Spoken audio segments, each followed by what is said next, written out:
Clap. Share screen.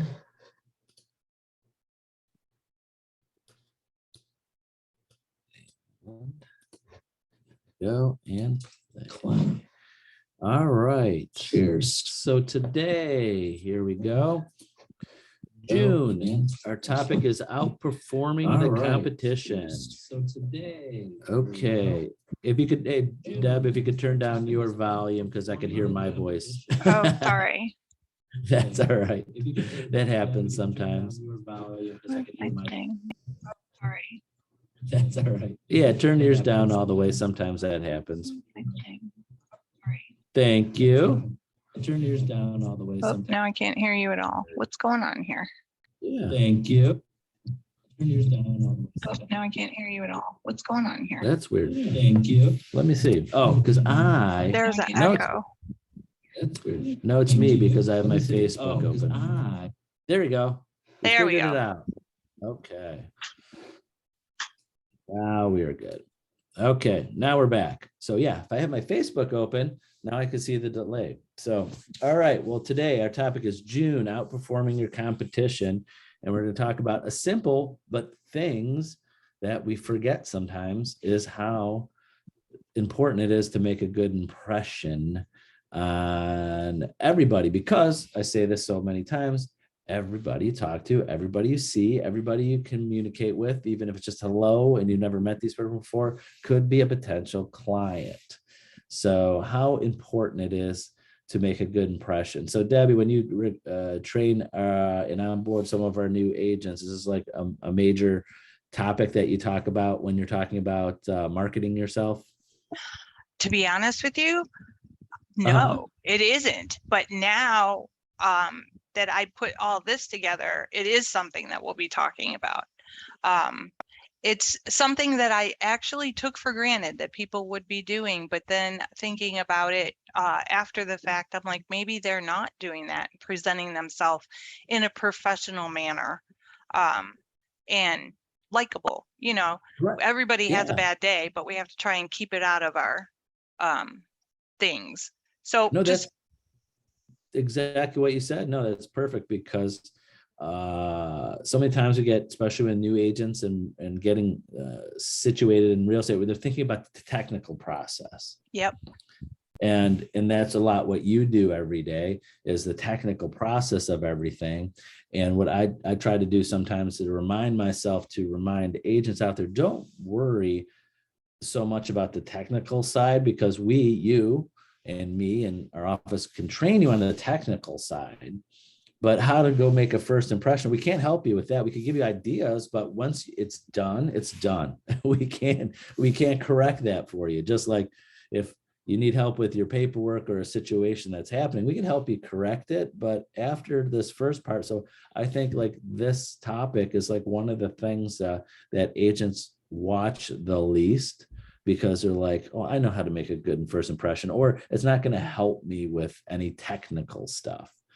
So yeah, we wanted to go over a few things of those. So yeah, when you were going through this presentation, because Debbie prepares these, what are your thoughts on like just this screenshot when you were putting it together?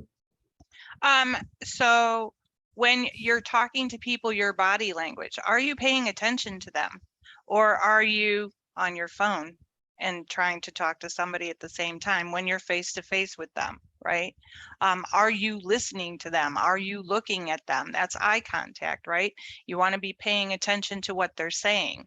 Shake their hand. I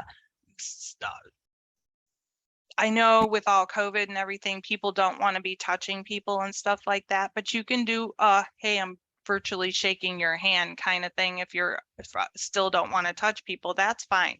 I'm a toucher, so this whole last couple years has been really rough for me, because I like to touch people, because I want them to know that I'm friendly and I'm open to talk to if you want to talk to me about anything. Appearance, maybe you're out on your walk, so your appearance is going to be, athletic or whatever, that's fine. But if you're going door to door, or even if you're going to the store or something like that, it's okay to throw a Century 21 shirt on. It's okay to Exactly. look professional, even if it's just a nice shirt and a nice pair of shorts because it's hot outside. When you're going to the meet with your clients though, and you're going to show them homes, dress professionally. Make Yeah. sure that you are clean cut. You haven't just come from the gym and you're running around, your hair's done, your makeup's done, or what have you, because they will notice. They'll be like, oh Yeah. my I God, was my agent showed up in a pair of Daisy Dukes, how crazy is right, that? right. No, I always say this because it's so in 30 years in real estate, this has changed a lot, appearances and presenting yourself. But my appearance is that one, if you are walking into a home or knocking on a door and say the seller, other agents there, first, kind of like that old theory, like you can never be overdressed for an event. You don't want to be underdressed. So one, when someone's looking at you and say that there's just you and one client, they should know that you are the professional. So whatever that means, you got to be a step ahead of appearance of your client, if that makes sense, is my opinion. And two, you got to keep it comfortable with your client too. Some clients just do not feel comfortable if you're wearing a suit and a very power broker type suit all the time. But again, you got to be a step ahead with that. And I agree with you, Debbie, with the handshake. I mean, it's kind of like you got to go in and feel comfortable with what they feel comfortable, make them feel comfortable. And eye contact, I remember once taking a class once just about communication and eye contact. There's a fine line between staring and eye contact. And I remember them saying, when you're looking at someone's eyes, but don't stare the whole time, but you could look at their forehead, their ears, you just move your eyes around their face a little bit so it doesn't look like you are totally staring them down. You could kind of freak some people out a little bit. So True. That's very true. Yep. So what do you feel about on the phone? I mean, you talk to people on the phone all the time. I mean, agents, clients, helping other agents in situations, being the manager of our office. What kind of things that do you file, when you're dealing with people on the phone? You can totally tell the mood of someone when they're talking to you on the phone. And when I was not feeling well back in December and early January, people could tell. They're like, what's wrong with you? Because there's no smile in my face or in my speech when I'm talking to them on the phone. I didn't feel well, but I was still trying to do my job, right? So it made me consciously think, okay, even though you're sick, you have to get that smile in your tone so that they can hear it, because otherwise they're like, what's wrong with you? There's something going on. Your speech when you're talking to people, judge the way that you're speaking to people. If you know that their age, I guess, is what I'm trying to go with. So don't talk lingo to someone who's older who won't understand it. If you know that, if you Right. don't know who you're speaking to because it's just someone that you're right off the bat talking to, then make sure that you're speaking in whole sentences and you're not using a lot of slang that they won't understand. So once you get to know your client, you'll know how you can speak to them and how you can't speak to them. It's all about customer service in a way. I have years and years and years of customer service background. So there's different times that you can say different things to different people and they'll understand it where other people won't. So just try and gauge your client so that you know how to speak to them, but always try and be professional. And when you're talking to people about certain things, don't use lingo that we use in the office or to each other, because someone might not know what an RPD is or what a CD is. Say the whole thing. So we're going to go over the residential property disclosure. We're going to go over the listing agreement, because they might not know what the shortcuts are. Oh, exactly. No. And some people, I mean, it takes a while to get used to it. Some people want to clients, even dealing with other agents, they want to deal with their best friend all the time. Like everybody they deal with is their best friend and want to act like their best friend. And some people don't want to deal with their best friend. Like me, when I'm going to places, I want someone to take care of me. I don't want my best friend. I Right. want you to be friendly.